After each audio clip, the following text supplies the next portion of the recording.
Gloria in excelsis Deo. Et in terra pax hominibus bone voluntatis. Adoramus Te. Remeritimus Te. Adoramus Te. Glorificamus Te. Gratias agimus Dei,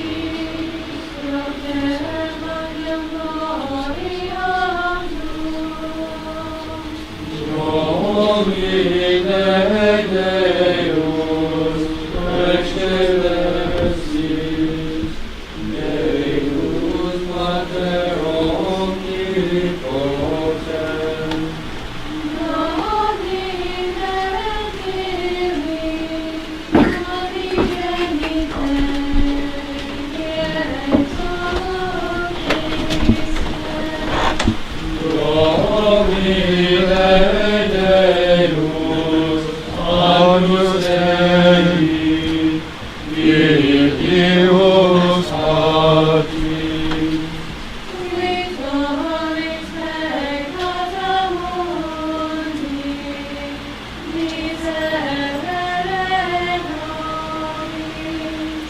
Vitolis peccata mundi, suscipe deprecationem nostram.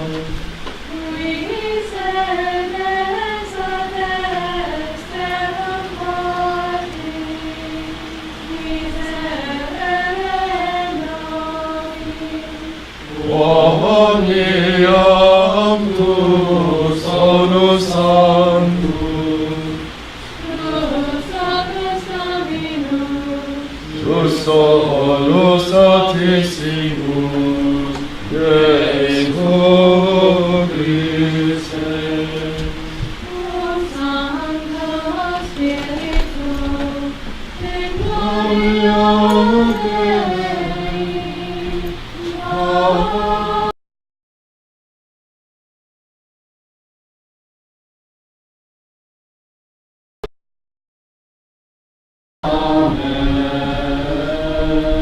Dominus vobiscum, et cum spiritu tuo, oremus.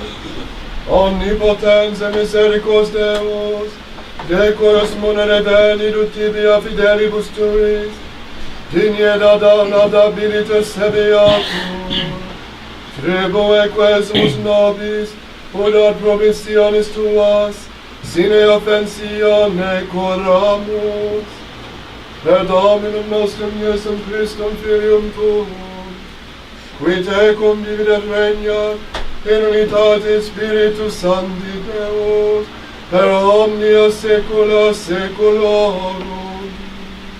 Amen. Lectio Epistolae Beati Pauli Apostoli ad Corinthios. Fratres fiduciam talem habemus per Christum ad Deum, non quod sufficientis simus cogitari aliquid ad nobis quasi ex nobis, sed sufficientia nostra ex Deo est.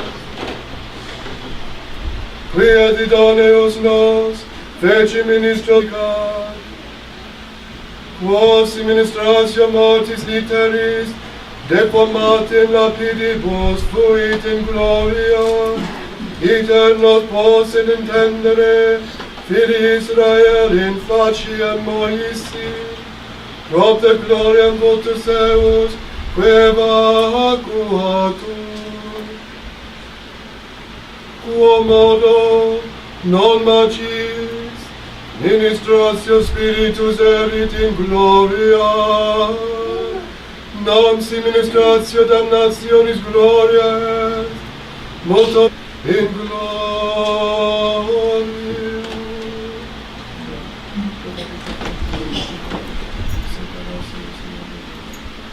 Benedicam Dominum in omniclam mare, semper Deus tenore Deo, in Dominum obitur anima mea, arenat sue et redentor.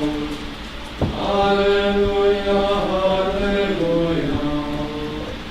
Domine Deus salutis meae, et clamavi et contemplante. Alleluia.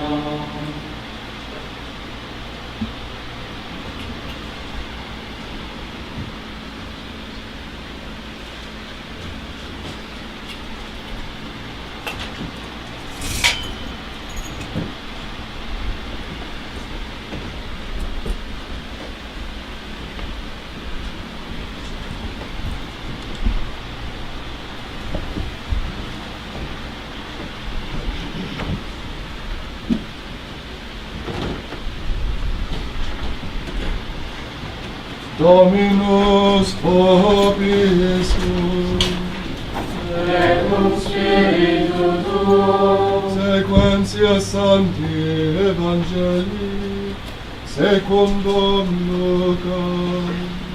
Gloria tibi, Domine.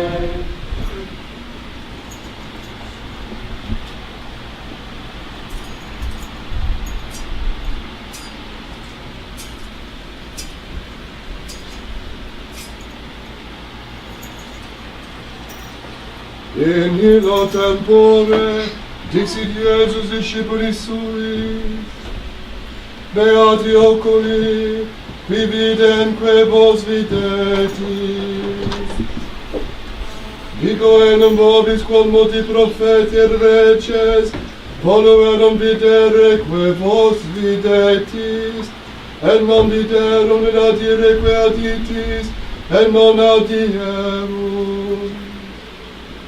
Et ecce quidam legi spiritus rexitent angelum, et dicent, Magister, quid faciendo vitam aeternam possidebo,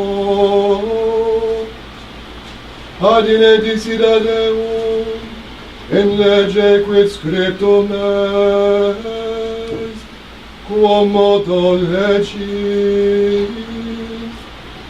Ille respondens dixit, diliges Dominum Deum tuum, est toto corde tuo, et ex tota anima tua, et ex omnibus viribus tuis, et ex omni mente tua, et proximum tuum sicut ipsum. Disique illi, recte respondisti hoc facet vives.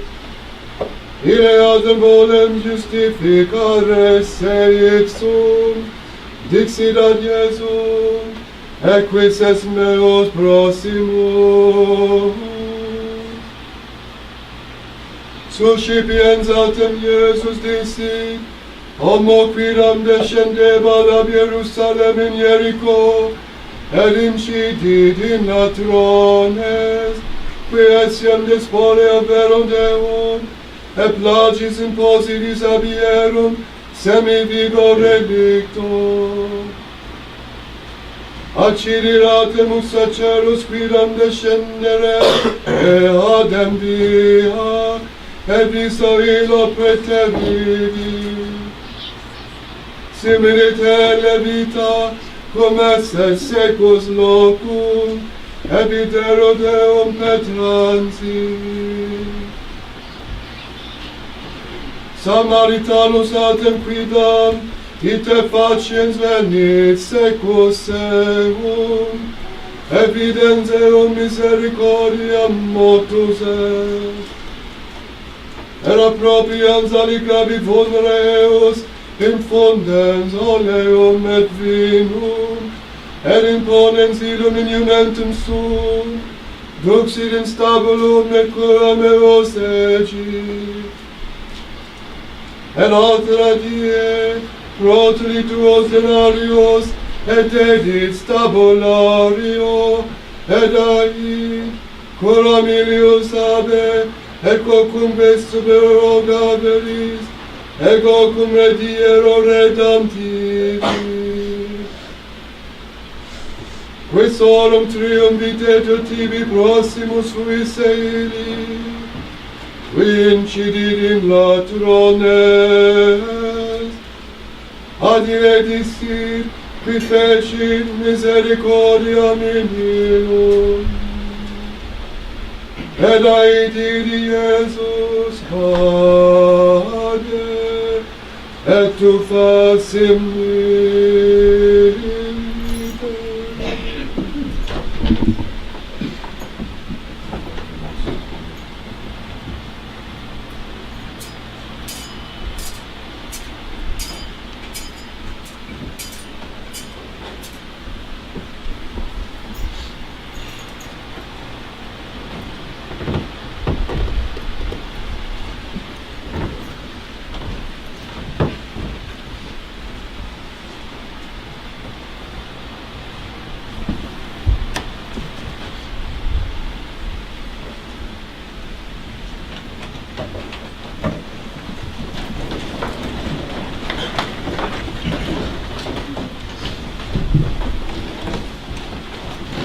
This is the 12th Sunday after Pentecost here at Our Lady of Mount Carmel in Boston, Kentucky.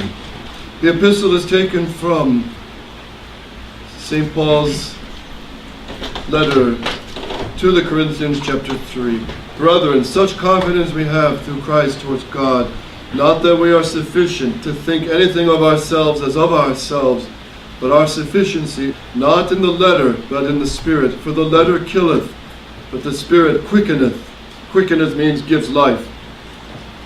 Now if the ministration of death, engraven with letters upon stones, that's the 10 Commandments given to Moses, was so glorious, so that the children of Israel could not steadfastly behold the face of Moses for the glory of his countenance, which is made void, how shall not the ministration of the Spirit be rather in glory? For if the ministration of condemnation be glory, much more the ministration of justice aboundeth in glory. The Holy Gospel. Taken from St. Luke chapter 10. At that time Jesus said to the disciples, Blessed are the eyes that see the things which you see. For I say to you that many prophets and kings have desired to see the things that you see, and have not seen them, and to hear the things that you hear, and have not heard them.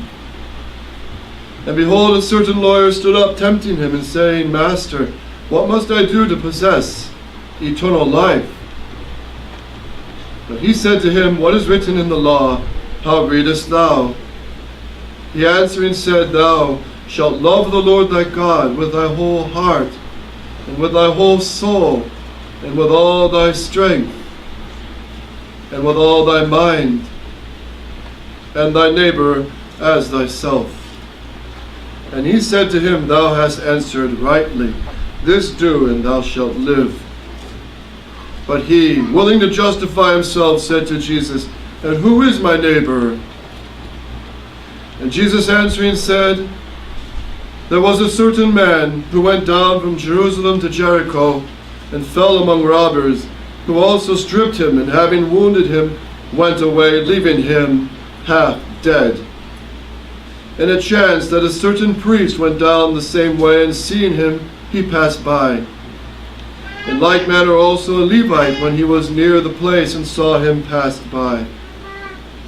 But a certain Samaritan, being on his journey, came near him, and seeing him was moved with compassion, and going up to him, bound up his wounds, pouring in oil and wine, and setting him upon his own beast, brought him to an inn, and took care of him. And the next day he took out 2 pence, and gave to the host, and said, Take care of him, and whatsoever thou shalt spend over and above, I at my return will repay thee. Which of these 3, in thy opinion, was neighbor to him that fell among robbers? But he said, He that showed mercy to him. And Jesus said to him, Go, and do thou in like manner. Thus are the words of the sacred Scripture.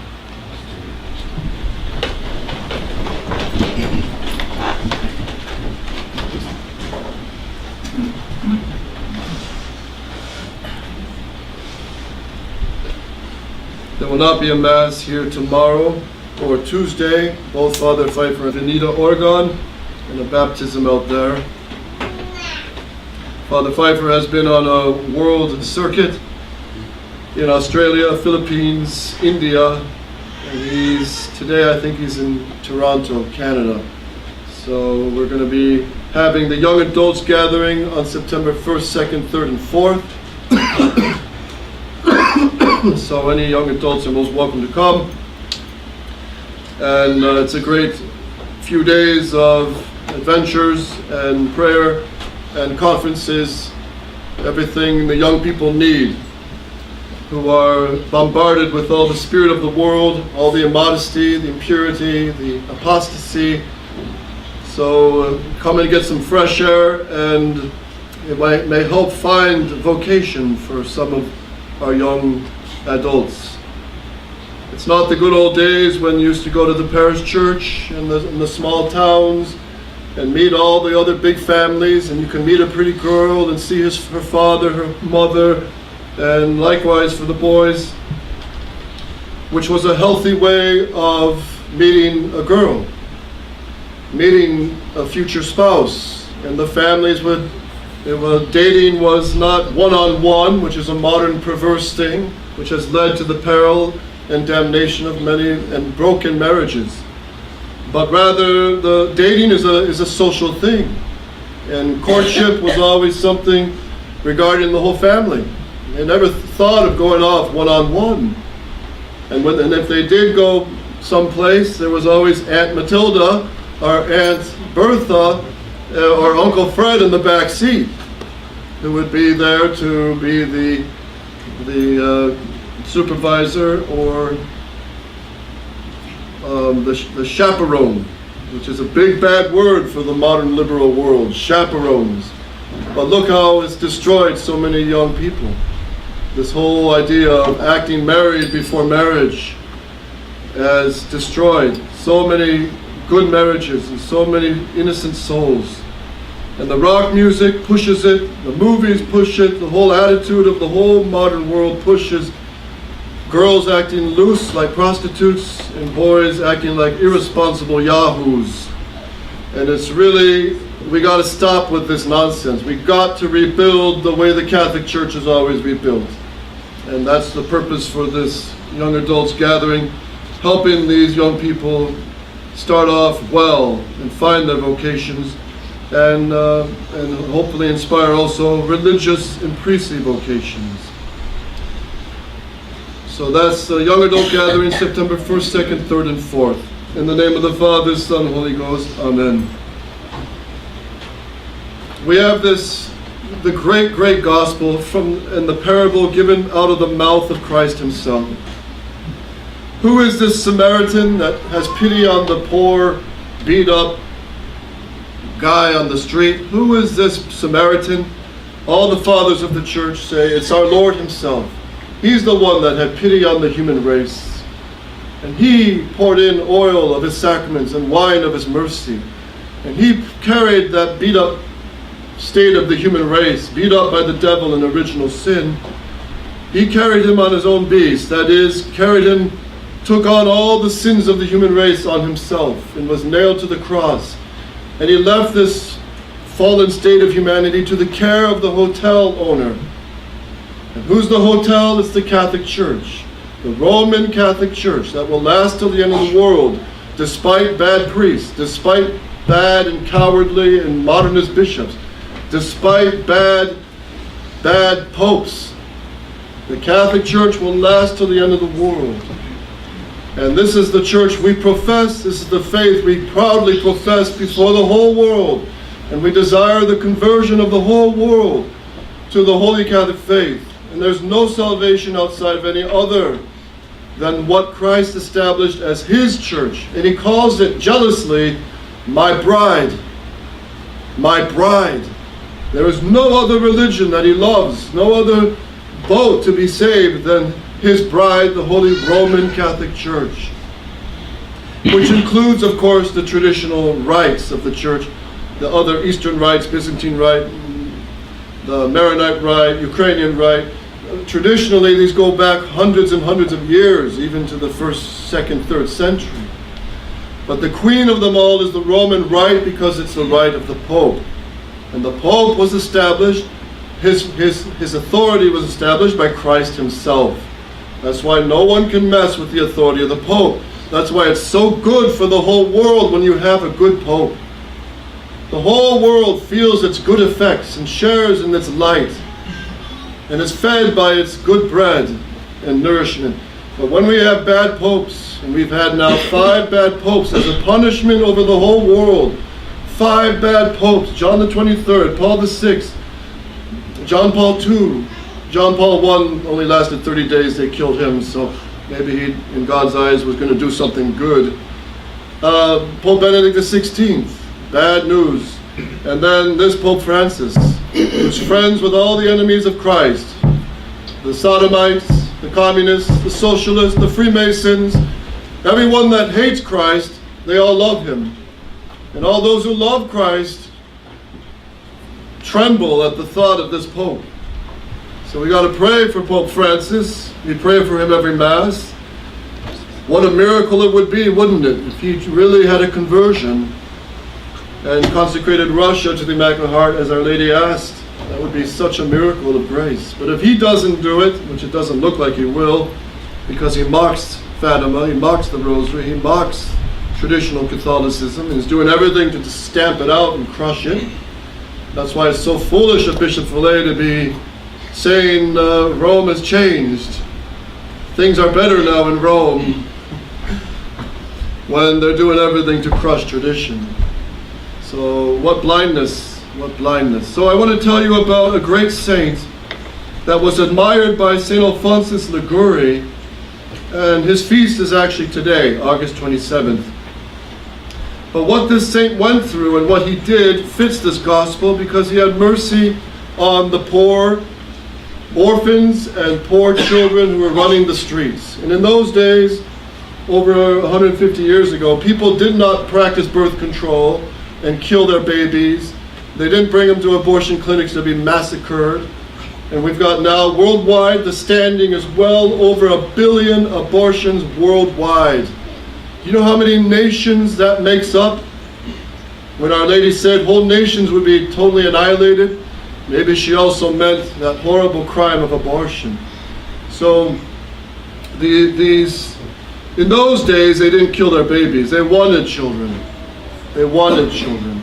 Children were loved. And if the parents weren't that great, and girls got in a bad situation, well, the children were running the streets and were taken up by saintly orphanages. And one of these was St. Joseph Calasancius. St. Joseph Calasancius. He's one of those saints where we hear about every year, but we don't know much about. But he was born in a family of 5 children. He was the youngest in Spain. He went to school. He was a good kid in school, and he was mocked for it by worldly kids, but who cares? His father wanted him to be a soldier, but Joseph had other ideas and induced Dom Pedro, the priest, instead to send him to the University of Lerida, where he took his doctorate in law before going on to Valencia. So he was a studious young man, but in the University of Valencia, many of the girls were chasing him. And he knew that if he was going to be a priest and give his life to God, this was going to be great danger for him. So he left that university. And in 1583, he was ordained a priest after studying theology. He was 28 years old. He will die at a ripe old age of 92, St. Joseph Calasancius. Now, people think that the public schools are the greatest thing in the world because they're free.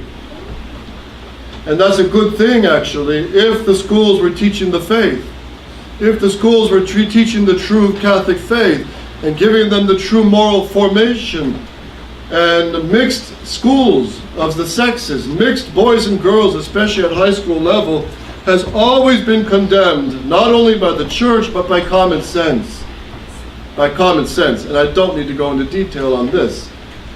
So, public school system was not invented by the USA. It was invented by St. Joseph Calasancius. He's the one, because all the children would be going usually to the Dominican order, the Jesuit order, and they had to pay money to go to these schools. Obviously, to run a school does cost. But St. Joseph Calasancius, when he moved to Rome, he was placed in a position as a vicar general, working for the bishop. He was very successful, doing a very good job, penetrating areas of Spain where souls had fallen into laxity and immorality, and he had encouraged the priests. But he knew that wasn't his vocation, and he felt called to go to Rome. And in those days, 1592, Rome was Catholic, and it was good. And this St. Joseph Calasancius went to Rome, and he felt his vocation had to do with all these children running the streets of Europe, or orphans, aimless, often getting into child delinquency, ending up in jail, ending up as delinquents. And he had great mercy and pity on these poor kids. And this is what he was called to do. So when he arrived in Rome in 1595, there was a plague that hit. And that plague took the lives of thousands of people. And he went with St. Camillus de Laelis, the founder of the Red Cross. St. Camillus de Laelis, another thing that we take for granted, but was founded by a Catholic saint, the Red Cross. Public schools, St. Joseph Calasantius. And St. Joseph, after the plague abated, he was drawn to the instruction of young children, and he turned to Rome. He had become a member of the Confraternity of the Christian Doctrine, whose business it was to teach both children and adults on Sundays and on feast days the catechism. And in so doing was brought home vividly to St. Joseph Calasantius how degraded and ignorant so many of the children were, especially of poor families. They couldn't have raised with good morals and the true holy faith. So he actually succeeded to start free day schools. The first public school system was started by a Catholic saint. And then the Freemasons, of course, took over and they fought him. Already they were angry at him because the Freemasons always want control of two things: marriage laws, so they can allow divorce and make a mockery of the holiness of marriage, and secondly, the education of the children. If you form the children to be saints and to be soldiers of Christ the King, you're going to convert the whole world. You're going to save souls from hell. And the Freemasons and the enemies of Christ do not want this. And that's why they infiltrated the whole public school system. And now the public schools are seedbeds of vice, promoters of evolution, atheism, and every single immorality you can imagine. And now they purposely in the universities hire sodomites and male and female. I don't want to get too explicit off the pulpit here. And the worst of atheists, the worst of communists, the worst of even Satanists to teach in these universities. Yeah, they're smart, they're geniuses, they know their engineering, but they're a bad example to the students, and they take many to hell along with them.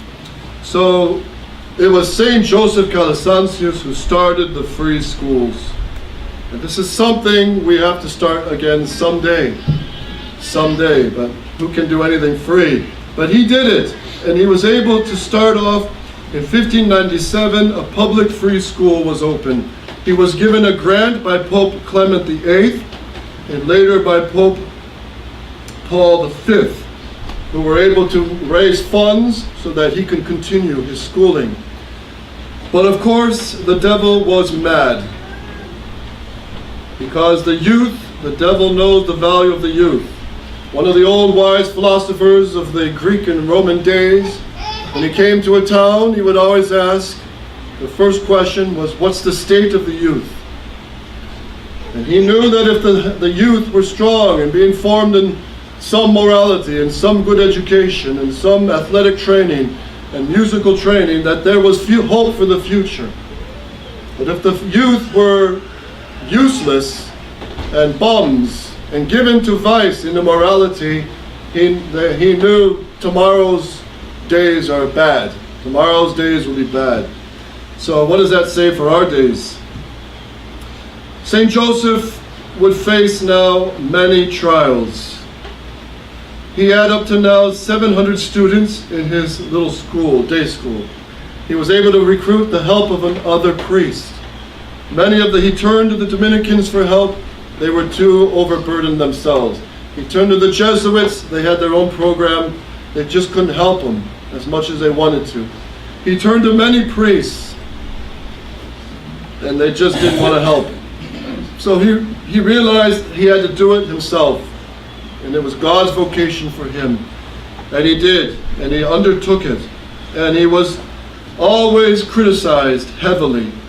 He endured public accusations from other parish schoolmasters who were well paid. They were jealous with his success, that he was having a school where they're not even being paid, the teachers, run by priests. He had later a new building at the Church of St. Pantaleon. He had up to 1,000 students by 5 to 10 years later. Other schools were open, and in 1621 the teachers were recognized as a religious order. So it was publicly recognized by the Pope as a religious order, which St. Joseph himself was named the Superior General. He did not let the cares of the generalate diminish either his religious observances or his care for the needy, the sick, and any to whom he could be of service. About this time there came to Rome with his family and wife an English gentleman, a convert from Protestantism, who also helped his cause. But the trials of St. Joseph Calasanzius would again hit. And in 1630, there was admitted to the institute at Naples, where he had a school, a Father Mario Sozzi. And this Father Mario Sozzi, a middle-aged priest, would be a terrible cross for this St. Joseph Calasanzius, because he would try to falsely accuse St. Joseph Calasanzius of being too old for the job. He was lacking in administrative skills. And this priest caused for him endless headaches. And he attacked him, he tried to take over the whole religious order, and he caused much damage. And this Father Mario was finally taken to task. Father Mario, after trying to attack the whole religious order and St. Joseph himself, he went unpunished and continued to plot for control of the whole institute, representing St. Joseph to be too old and doddering for his responsibility.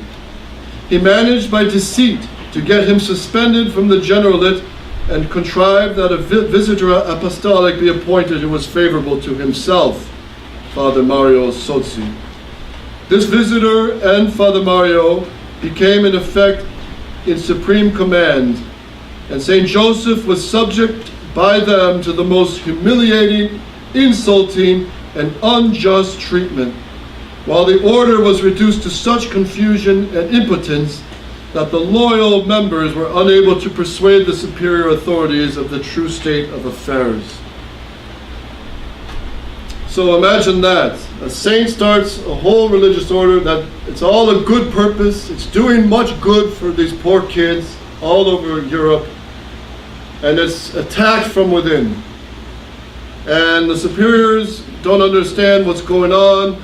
It's a state of confusion. And poor St. Joseph is being attacked himself. Notice how God works.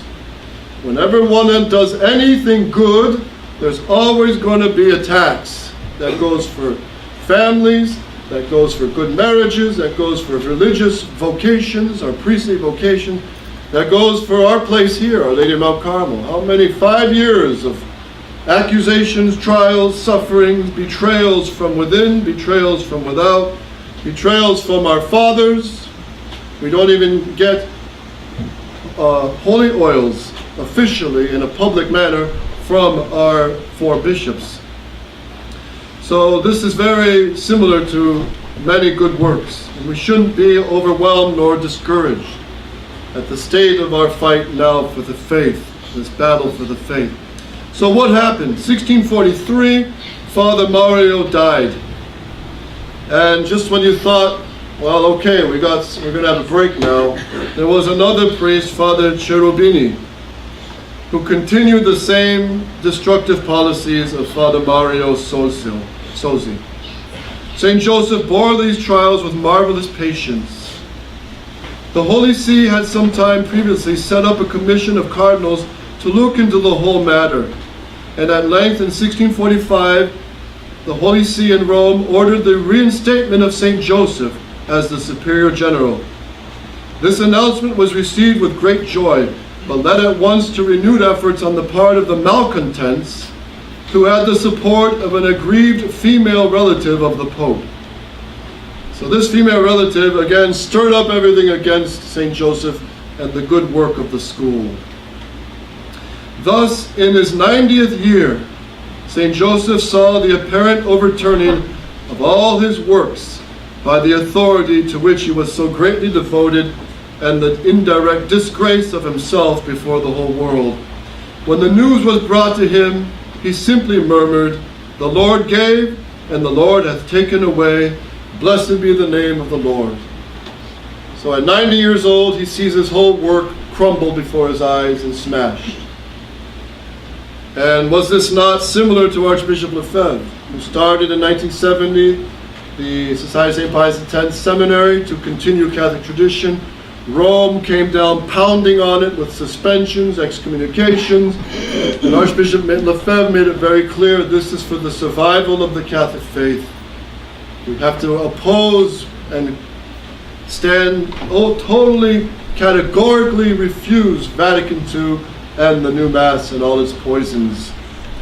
And he suffered much for it. And the Society of St. Pius X grew and grew and grew and reached many souls: Asia, Philippines, Canada, USA, all over the world, 5 major seminaries. And then in 2012, not suddenly overnight, but it was built up to it with the 2007 and 2009, and then in 2012, the betrayal of the work of Archbishop Lefebvre from the top by the Superior General himself. And then the 4 bishops who have done nothing to protect and defend the real work and stand of Archbishop Lefebvre, which is continue the faith and take care of souls all over the world until Rome comes back to tradition. They've abandoned that policy to make friends with modernist Rome, and now they're caving in at all levels and at all the sacraments. Confession, holy orders, now marriage have all fallen to be recognized by Rome, modernist Rome. This Rome is bad. And the eternal Rome, the Catholic Rome, we stay with, we are faithful to. We have 1 pope over 2 churches. That's the problem we have now. Years ago it was 3 popes over 1 church. And now we got 1 pope over 2 churches. We stay Catholic and we fight this conciliar church. So what happened to St. Joseph Calasantius? He died a holy death, and before he died, this Father Cherubini, who caused him so many headaches, was repentant. And he was reconciled with St. Joseph. He was sorry for all he caused him. And St. Joseph consoled him on his deathbed, this fellow priest. A few months later, August 25th, 1648, St. Joseph Calasantius himself died. He was known as the perpetual miracle of fortitude, and he was called another Job, endlessly practicing patience from all the trials and crosses God sent him. And what's very interesting is St. Alphonsus Liguori, who came 100 years later, admired this St. Joseph Calasantius. He admired him, read his life, and tried to imitate his virtues, because St. Alphonsus also was kicked out of his own religious order, the Redemptorists, that he founded. He was too old and he was too crippled, so they thought, let's get rid of him. And they did. So St. Alphonsus suffered very similar things from his superiors. So Archbishop Lefebvre also suffered very similar things, and we, the disciples, cannot expect much better. But it doesn't change. We have to continue the fight for the faith and to form good priests for tomorrow. In spite of all the crosses and the attacks and criticisms, we must continue doing the work of God. And that is to keep the Catholic tradition, keep the line of Archbishop Lefebvre, continue the Holy Sacraments, taking care of all the souls that call to us for help. And you, dear faithful, you have a lot of work to do. Because you work with people at your workplace. You go shopping and bump into other people. You know people at sports games. And you also must spread the faith. You must spread the light. And you must let them know where they can find good catechisms, good sermons, where they can get good books to read and good websites to find and look at, and give them miraculous medals. Many people are not open to hear anything. They want beer and their video games and the popcorn, and they don't want to hear anything about Christ the King and the Holy Faith and the fight for tradition. And what do? Well, at least you can give them something, a miraculous medal, a green scapular. And what they do with it, that's before God. But you also must work to save souls. You also have this duty before God. And that is, firstly, by good example, living a Catholic life, keeping the commandments, which are commandments, they're not options. And then you must have the love of your neighbor. And the greatest sickness anyone can have is to not know the truth and not know how to save their soul. That's the worst disease. Sin and ignorance of the true faith. And this is where we have to help our neighbor and have compassion on them. In America, we bump into many Protestants, many ex-Catholics, many who don't know anything. And this is where just a good example, a good word, an encouraging word, says St. Gregory, if nothing else, can help some of these souls. So God puts them in your path. As we always say, the seating arrangements in the airplane and the buses are not by accident. There's often many souls who are there just because from your words and your prayers, your good examples, you can help save their soul. So let's turn to the Mother of God who crushes all heresies. May she have the victory, which she will. And we trust in the good God that day will come. But we must continue. Pray, do penance, pray the rosary every day, and fight on. O Mary, conceived in the name of the Father, Son, Holy Ghost.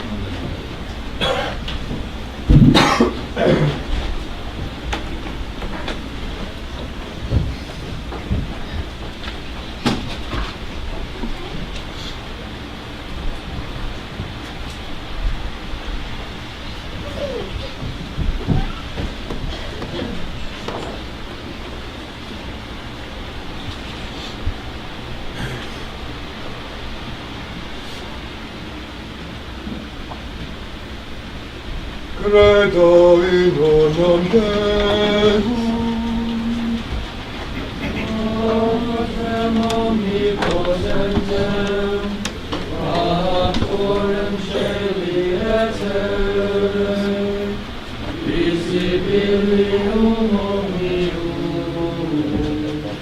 et invisibilium,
De Spiritus Sancto, et Maria Virgine, et Homo Fadus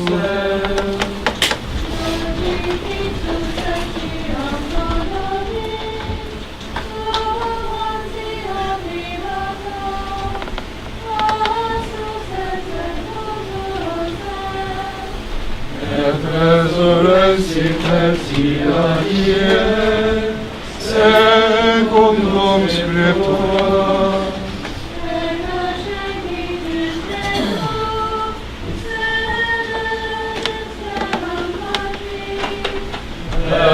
Iterum venturus est cum gloria, judicare vivos et mortuos, cuius regni non meriti. Et in Spiritu Sancto Dominum,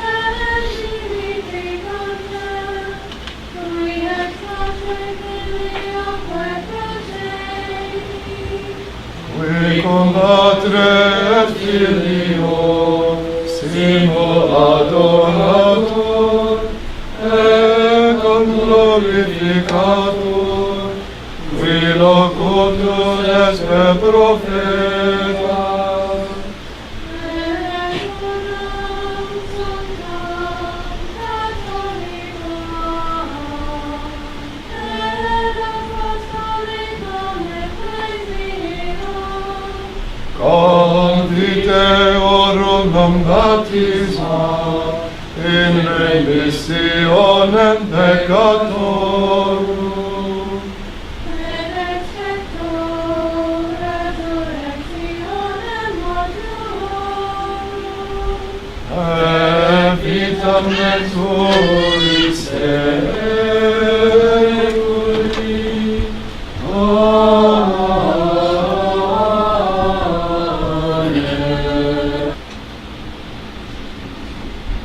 Dominus vobiscum, et cum spiritu tuo, oremus.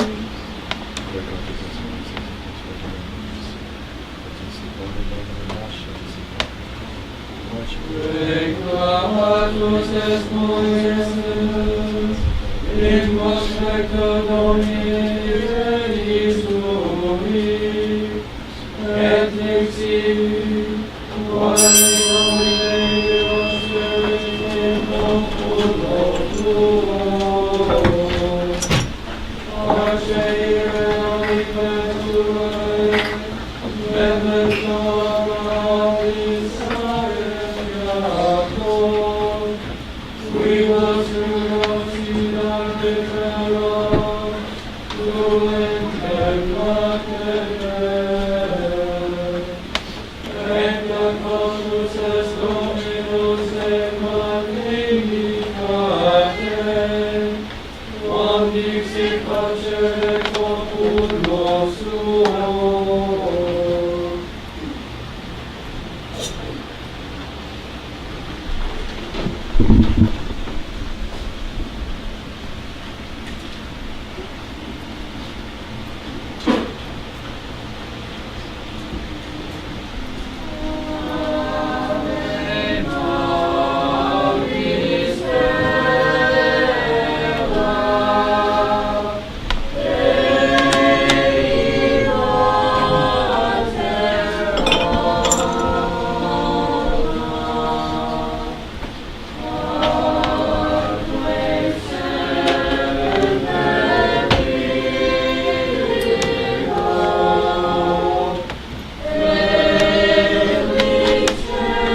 Frate, frate.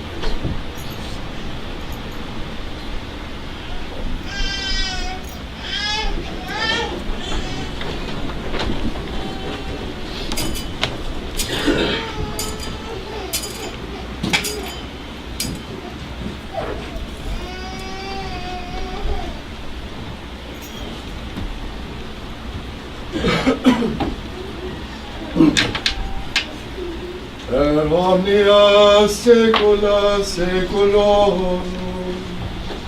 Amen. Dominus vobiscum. Et cum spiritu tuo. Sum coda. Abemus ad Dominum. Gratias agamus Domino Deum nostrum.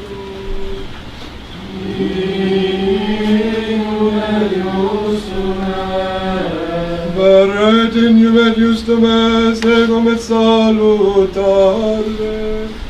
Nos tibi semper et ubique gratia sagere. Domine Sanne Pater, omnipotens eterne Deus, qui cum unigenito Filio Tuo, et Spiritus Sancto unus est Deus, unus est Dominus, non in unius singularitate personae, sed in unius Trinitate substantia, quorum de tua gloria, revelante te credimus, hoc de Filio tuo, ad Spiritus Sancto, sine differentia, discretionis sentimus. Od in confessione vere, semper equitatis, et in personis proprietas, et in essentia unitas, et in majestate adoretur qualitas. Quam laudam angeli arque arcangeli, cherubim quoque a seraphim, qui non cessante clamare quotidie, una voce dicente.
Omnia saecula saeculorum.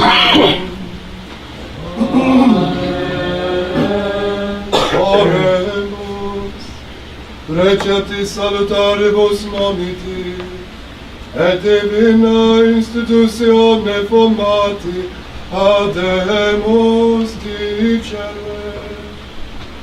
Pater noster, qui es in celis, sanctificetur nomen tuum, adveniat regnum tuum, fiat voluntas tua, sicut in cielo et in terra. Panem nostrum quotidianum da nobis hodie, et dimitte nobis debita nostra, sicut et nos dimittimus debitoribus nostris, et ne nos inducas in tentationem, sed libera nos a malo.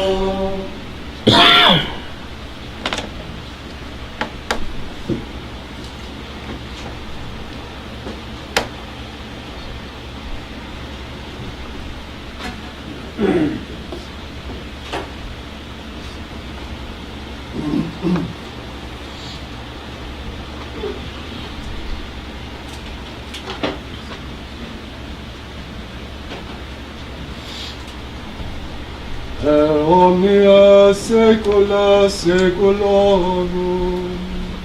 Amen. Pax Domini sit semper vobiscum. Et cum spiritu tuo.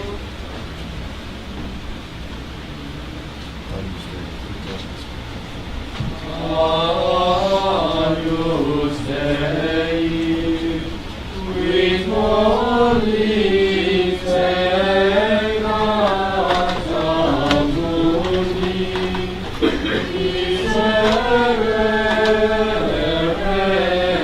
nobis.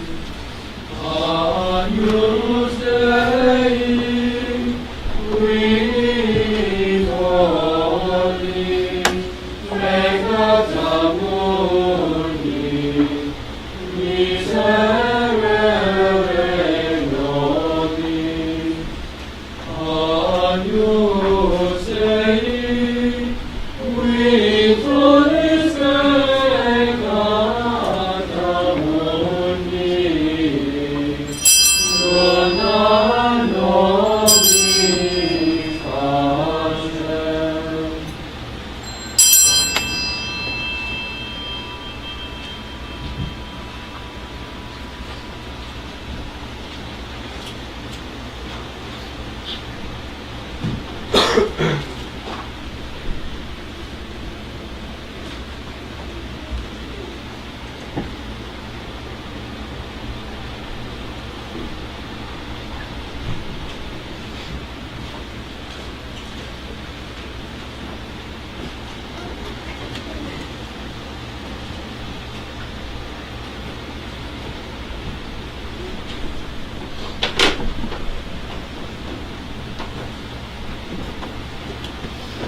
Misereate vestri, omnipotens Deus, et emissis peccatis vestris, perduca vos ad vitam aeternam, indulgentiam absolutionem, et remissionem peccatorum vestrorum, tribuat vobis omnipotens et misericors Dominus.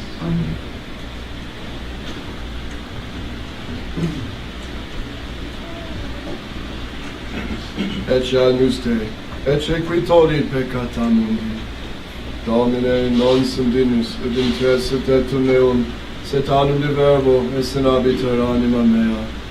Domine, non sum dignus, ut intresset et meum, sed anum de verbo, esse nabiter anima mea. Domine, non sum dignus, ut intresset et meum, sed anum de verbo, esse nabitur anima mea.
Defrutto Domini satia vegetale, redugas panem de terra, et vinum lectite cer coronis, et exulare facinore, panis coronis.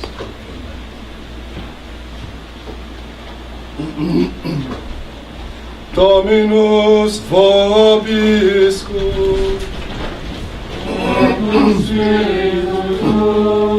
oremus,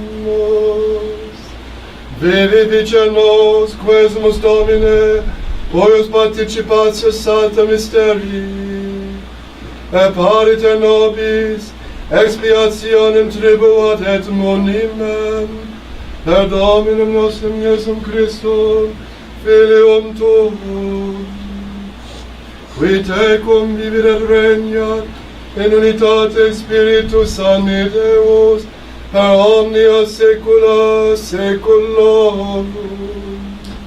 Amen.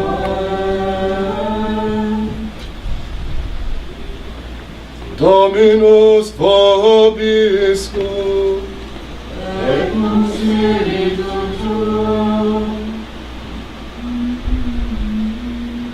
ite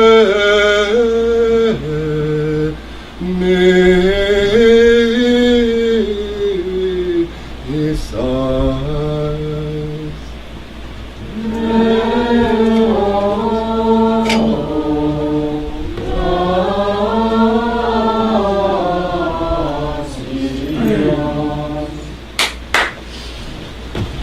Benedicabos omnipotens Deus, Pater et Filius et Spiritus Sanctus, Dominus vobiscum, in ipsum Sancti Evangelii secundum Ioannem,